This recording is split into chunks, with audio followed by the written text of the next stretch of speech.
नमस्कार, स्वागत है आप सभी का संस्कृत प्रभा यूट्यूब चैनल पर। लोक सेवा आयोग प्रयागराज द्वारा जीआईसी और जीजीआईसी का जो विज्ञापन जारी किया गया है 1473 पदों पर, उसमें परीक्षा योजना एवं पाठ्यक्रम क्या होगा। राजकीय इंटर कॉलेज प्रवक्ता बनना हुआ कठिन। कठिन का तात्पर्य है कि लोक सेवा आयोग इस बार जो परीक्षा आयोजित करवाएगा वह जो है उसका जो स्तर है वह पीसीएस लेवल का हो चुका है, जिसमें साक्षात्कार ख़त्म कर दिया गया है, इसलिए कठिन हो चुका है। इसके लिए कैसे हम लोग सही रणनीति एवं परीक्षा योजना बनाएं कि इस परीक्षा में अंतिम रूप से चयनित हो सके। इस बार सभी विषयों में लगभग 16 विषयों में जो है जो परीक्षा आयोजित होगी, जिसके लिए आवेदन लिया जा रहा है। आप सभी को पता है कि 18 जनवरी इसका लास्ट डेट है परीक्षा फॉर्म भरने का। तो आप लोग अभी से अपनी रणनीति बना लीजिए ताकि अपने विषय में आप अंतिम रूप से चयनित हो सके। इसमें 2 पेपर्स होंगे, जैसा कि आप सबको पता है कि एक बार प्री परीक्षा होगी, फिर मेंस होगी और उसके बाद ही आप अंतिम रूप से चयनित होंगे। तो एक-एक नंबर के लिए आप सबके लिए लड़ाई होगी, इसलिए आप सब अतिशीघ्र अपनी कार्य योजना, परीक्षा योजना इत्यादि बना करके, सही रणनीति बना करके आप अपनी सफलता तक जो है पहुंचने का कार्य करें। तो ध्यान से देखिए किस विषय में कितनी सीटें और क्या योग्यता है। आज की ये जो देखिए प्रवक्ता गणित के 269 पदों पर होगी भर्ती। सर्वाधिक मात्रा में जो सीटें आई हैं वह आई हैं प्रवक्ता गणित के लिए।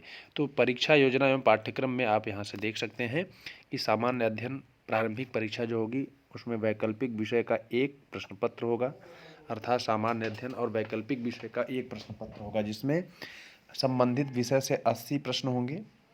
प्रश्नों की संख्या टोटल 120 होगी, जिसमें डिवाइडेशन किया गया है 80 प्रश्न वैकल्पिक विषय। वैकल्पिक विषय मतलब होता है, मान लीजिए आप हिंदी विषय से हैं, स्नातकोत्तर पीजी हैं, तो आप हिंदी विषय से देंगे, कोई संस्कृत से है, कोई गणित से है, कोई कला से है, जो भी विषय हैं 16 विषय हैं, उन 16 विषयों में से जिससे आप पीजी हैं, परास्नातक हैं, पोस्ट ग्रेजुएट हैं, तो उस विषय से 80 प्रश्न रखे जाएंगे और 40 प्रश्न रखे जाएंगे आपके जीएस से। तो जीएस पार्ट के 40 प्रश्न होंगे, जिसमें करंट अफेयर्स, सामान्य जो भी अध्ययन आप करते हैं जीके का, वह 40 प्रश्न आप सबके सामने होंगे और 120 में से 80 प्रश्न जो होंगे आपके विषय से होंगे। माइनस मार्किंग होगी और इसमें अभी आप समझ लीजिए, इसमें पास होने के लिए मिनिमम क्वालिफिकेशन भी निश्चित की गई है कि इतने परसेंटेज आपको लाना ही होगा। आप जिस कैटेगरी में होंगे अलग अलग उसका क्राइटेरिया होगा, इसलिए प्री परीक्षा को निकालने के लिए भी आप सबको कड़ी मेहनत करनी पड़ेगी। और जो प्री परीक्षा में सीटों का 13 गुना, जी हाँ, एक सीट पर 13 लोगों को बुलाया जाएगा। इसका मतलब है कि प्री परीक्षा में लगभग अगर आप अच्छी तैयारी कर लेते हैं, सामान्य तैयारी कर लेते हैं, तो निश्चित रूप से प्री परीक्षा भी निकल जाएगी। अब कठिनाई कहाँ पर है? मेंस में यहाँ से देख सकते हैं प्री और मेंस के लिए न्यूनतम दक्षता अंक निर्धारित की गई है। यानी जो न्यूनतम SC/ST के लिए 35% लाना होगा और अन्य श्रेणियों के लिए 40% अंक लाना अनिवार्य होगा। मतलब आप अगर 40% अंक नहीं लाते हैं तो आप प्री परीक्षा में क्वालिफाई नहीं हो पाएंगे, और अगर आप 35% नहीं लाते हैं तो आप जो है प्री परीक्षा में क्वालिफाई नहीं हो पाएंगे। इसी प्रकार से मेंस में भी 35 और 40 का क्राइटेरिया चल रहा है। 35 उनके लिए है जो SC/ST इत्यादि जो रिजर्व कैटेगरी के लोग हैं, और जो अनरिजर्व में हैं उनके लिए 40% अंक निर्धारित किया गया है। तो पहला जो मुख्य परीक्षा में पहला प्रश्न पत्र सामान्य हिंदी और निबंध का होगा, जिसमें 2 घंटे में परीक्षा होगी, 100 अंक निर्धारित होंगे।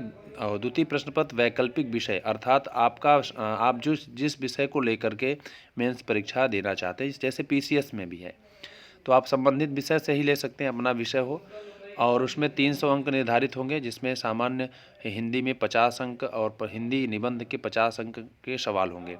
निर्धारित पेपर में दिए गए विषय का 1000 शब्द सीमा में निबंध लिखना होगा। तो सबसे बड़ी बात है कि निबंध लिखने के लिए आप सभी को जो है खूब प्रैक्टिस करना पड़ेगा, और ज्वलंत मुद्दों पर अभी आप देखिएगा, अभी PCS शायद RO का कुछ परीक्षाएँ चल रही थी मेंस में, तो उसमें निबंध पूछे गए हैं। तो आप पेपर्स में भी न्यूज़पेपर में भी आया हुआ था, जैसे कोरोना महामारी तमाम प्रकार के जो ज्वलंत मुद्दे हैं, चाइना भारत जो विवाद है उस पर निबंध लिखने के लिए आ गया। तो करंट मुद्दों से ही ज़्यादा जो है निबंध लिखने के लिए आता है। तो निबंध लेखन शैली आपको क्रिएट करना पड़ेगा, किस प्रकार से निबंध लिखें, किस प्रकार से आपको कंटेंट दें कि आपके सामने जो एग्जामिनर बैठ करके कॉपी चेक कर रहा है आपकी कॉपी को, तो उसको लगे कि हाँ इसमें बहुत ही अच्छा लिखा है, तो नंबर देने के लिए वह विवश हो जाए। तो निबंध लेखन में आपको निपुण होना पड़ेगा और आपको जो है अभ्यास करना पड़ेगा ताकि निबंध लेखन शैली आपकी अच्छी हो जाए। तो ये आपके सफलता का एक अंग है निबंध लेखन भी। और सामान्य हिंदी में सामान्य हिंदी आप पढ़ते रहिए, किसी अथेंटिक बुक को पढ़ते रहिए ताकि आपका व्याकरण जो भी वहाँ से पूछा जाए, संधि समास, तत्सम तद्भव, पर्यायवाची इत्यादि, वो गलत ना हो। तो आपको इस चैनल के माध्यम से, आप लोग अगर हमारे चैनल पर हों तो ज़रूर सब्सक्राइब कर लेंगे, बेल आइकन को दबा देंगे ताकि नोटिफिकेशन के माध्यम से आपकी तैयारी इस चैनल के माध्यम से हो सके। क्योंकि हिंदी के 50 अंक और 50 निबंध इत्यादि जितने भी मटेरियल हैं यहाँ से दी जाएंगी आपको, आपकी तैयारी में जो है लाभ मिलेगा। तो इस चैनल को सब्सक्राइब जरूर करिएगा और शेयर कर दीजिएगा।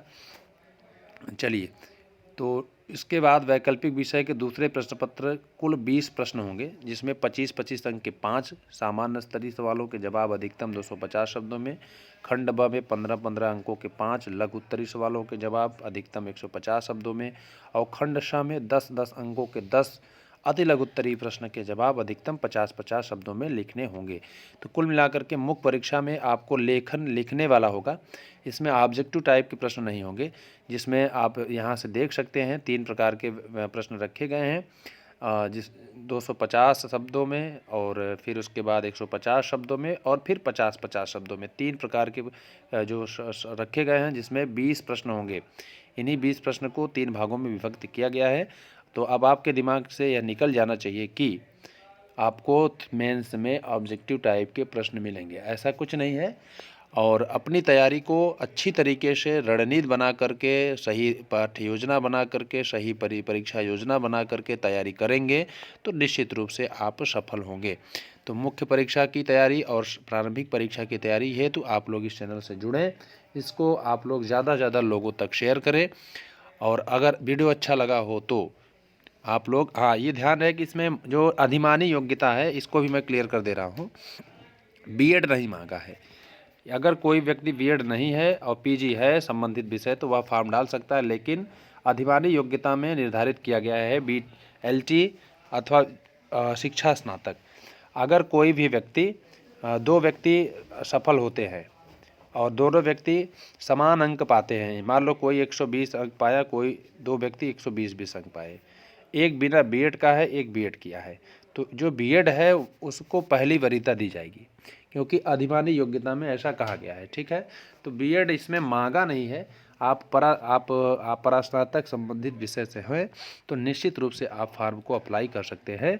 और इसमें और भी जो नोटिफिकेशन है आपको ऑफिशियल वेबसाइट से मिल जाएगी, और भी गहन अध्ययन करके फार्म को ससमय आप लोग समय पर फॉर्म डालिएगा, क्योंकि कभी कभी आप अंतिम में फॉर्म डालते हैं तो निश्चित रूप से सर्वर डाउन हो जाता है, जिसके कारण से आप पहले ही फाइट से बाहर हो जाते हैं। तो छोटी छोटी गलतियां न करें, आप लोग बहुत ही बुद्धिमान हैं और प्रवक्ता बनने जा रहे हैं, तो निश्चित रूप से ऐसा नहीं है, परास्नातक हैं और आपको बहुत सारी चीज़ें बताना मुझे नहीं वाजिब लगता है, लेकिन हाँ फिर भी आपको एक बार अलर्ट मैसेज मैं दे रहा हूँ कि समय पर फॉर्म डालिए, समय पर पुस्तकों का अध्ययन करिए और अपनी सही रणनीति बनाइए, आप सफल निश्चित रूप से होंगे। मिलते हैं अन्य महत्वपूर्ण वीडियो के साथ। तो आज के लिए इतना ही, धन्यवाद।